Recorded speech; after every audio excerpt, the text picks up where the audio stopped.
Never before has any major region hosted the two largest sporting events in the world, meaning the World Cup and the Super Bowl, in the same calendar year. The Bay Area is the very first to do that, and it may never happen again. So we realize that this is such a big opportunity. Think your 2026 looks busy? Our next guest is working on both the 2026 Super Bowl and the 2026 FIFA World Cup as a Vice President of Marketing and Innovation for the Bay Area Host Committee. Her name is Gabby Turner, and she's one of the many women behind football.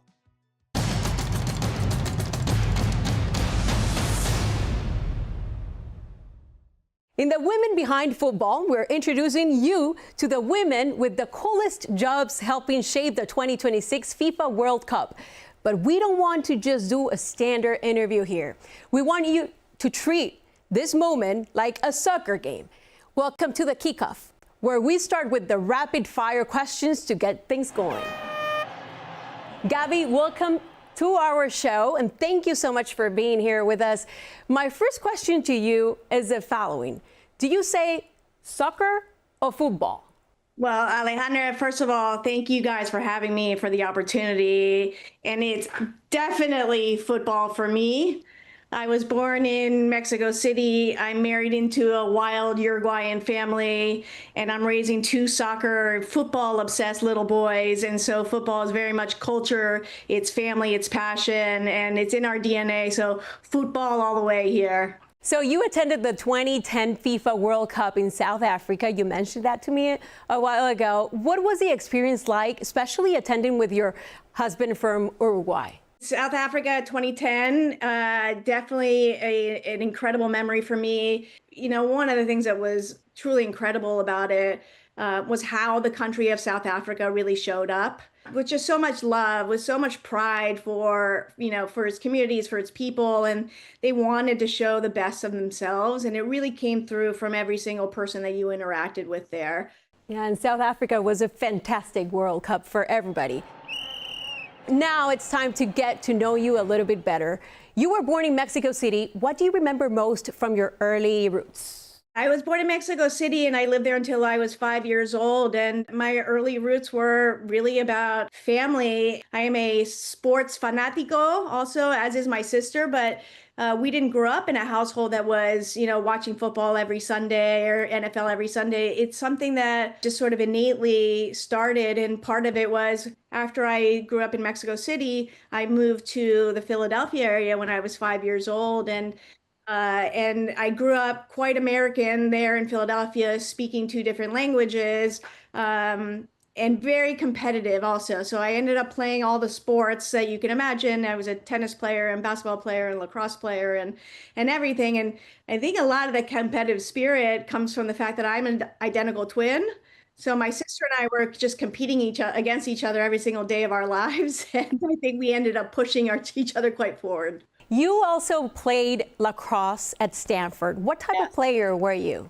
Yes, I was very fortunate to play at Stanford. I did not intend to go there to play, but I ended up being able to walk on a lacrosse team, and I was a scrappy attacker. I'm not the biggest, I'm not the fastest, but boy, did I try hard. And that for me was also an incredible opportunity to be part of a student athlete community that is just so wonderful at Stanford and so supported. But even more so to form the relationships with your teammates and be part of a team, which has given me lifelong friendships, but also really inspired the way that I also work today, where I'm very much team first, team oriented. And, you're not saying there's no I in team. It really is true. And so trying to bring everybody together is just core to what I do every day. And it's a lot of the leadership philosophy that I have. Now it's time for halftime, where we take a little break and tell you about the World Cup by the numbers. World Cup by the numbers. Can you name which player has scored the most goals in FIFA World Cup history? No, it's not Messi, but good guess.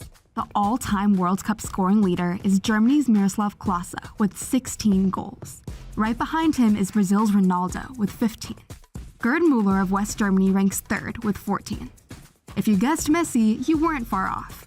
He's tied for fourth with France's Just Fontaine with 13 goals each. Brazil's Pelé and France's Kylian Mbappé have scored 12 goals each. Could Mbappé pass Pelé in 2026? The only other players who have scored more than 10 goals? That would be Germany's Jürgen Klinsmann and Sándor Kocsis of Hungary, who each scored 11 goals. So in this second half, I want to drill down on what exactly it is that your job entails. You work for the Bay Area Host Committee, which was founded in 2022. What is the mission of the Bay Area Host Committee? The mission of the Bay Area Host Committee is actually quite simple. It's to unite the Bay through sport. And that means a lot of different things. But at the end of the day, we have a platform with these events that are coming to the region to really create impact for the Bay Area, which has needed it. And so we're all working hard on those events, but it's so much more than just that. I think we want to tell the story of the Bay Area in a uniquely Bay Area way. And so I certainly spent a lot of my time thinking about what is the expectations of visitors when they come to the Bay Area, when they come for these marquee global events, and how do we deliver on that expectations and give people a sense of what the future looks like, because the Bay is so special here. You know, we are the cradle of innovation, and we want to lean into that. But more than anything, too, and even in my role in innovation, is thinking big about how we leave a lasting impact here for the communities, all the Bay Area counties, not just San Francisco and San Jose, where the majority of the action is going to be, but so that everybody feels like they can be a part of these events and everybody feels like it has had a positive impact on their life and the life of their communities here. Gabby, the Bay Area is going to host both the Super Bowl and the World Cup matches in 2026. How are you preparing to host such massive sporting events in the same year? We're really fortunate at the Bay Area Host Committee. We are unlike any other host committee by definition of kind of who makes up our board and the folks that are on our team and behind us. Never before has any major region hosted the two largest sporting events in the world, meaning the World Cup and the Super Bowl, in the same calendar year. The Bay Area is the very first to do that, and it may never happen again. So we realize that this is such a big opportunity, and we're just leaning into it all and trying to bring together every facet of what it takes to put on these events. We're bringing all that together, and only the Bay can do that because of the abilities that we have internally here and because of the teammates and the leaders that I have, both working at the Bay Area Host Committee, but also with our partners, our corporate partners, our civic partners, everywhere across the Bay Area. There are people that are working hard on this and leaning in with us. So you also have innovation in your title, as you mentioned. How do you take advantage of the latest technologies being so close to Silicon Valley? My title sounds pretty fancy, VP of Marketing Innovation at the Bay Area Host Committee. But what that really means at the end of the day is that I get to tell the story of the Bay. From a technology and innovation standpoint, it's everything from, thinking about fun interactives that we're going to have for fans when they come, to the way that we roll out these events, to some of the community programs that have never been done before, including some of our, first ever Bridge to Work program, which you can find on our website, which is quite exciting. But really, innovation means so many things. It's in everything that we do and the way that we work. And we're looking forward, and we are planning some very big things with our partners at the NFL and otherwise. And we're really excited to deliver on the expectations that fans have of the Bay Area, but they'll have to stay tuned or make it out here, and we can't wait to show them. Before we let you go, we want to do some overtime questions. Which woman in your life has given you the biggest assist? I'd probably have to say my sister. My sister and I, like siblings, always, you battle a little bit, but at the end of the day, I think that even the battling and the competitions that we had, where we ended many on either side of a tennis court playing each other in a final, sometimes ending in tears, but at the end of the day, all those experiences, again, sort of helped generate that competitive spirit that both of us had and help push us into, comfort zones that maybe we felt we weren't sure we were ready for. And always somebody who has, your back and you can talk to about anything. So I think I would probably say her. I think I'd be a quite different person if I was a singleton. And I think that was a big part of why I am who I am. And that's the beauty of having a twin sister.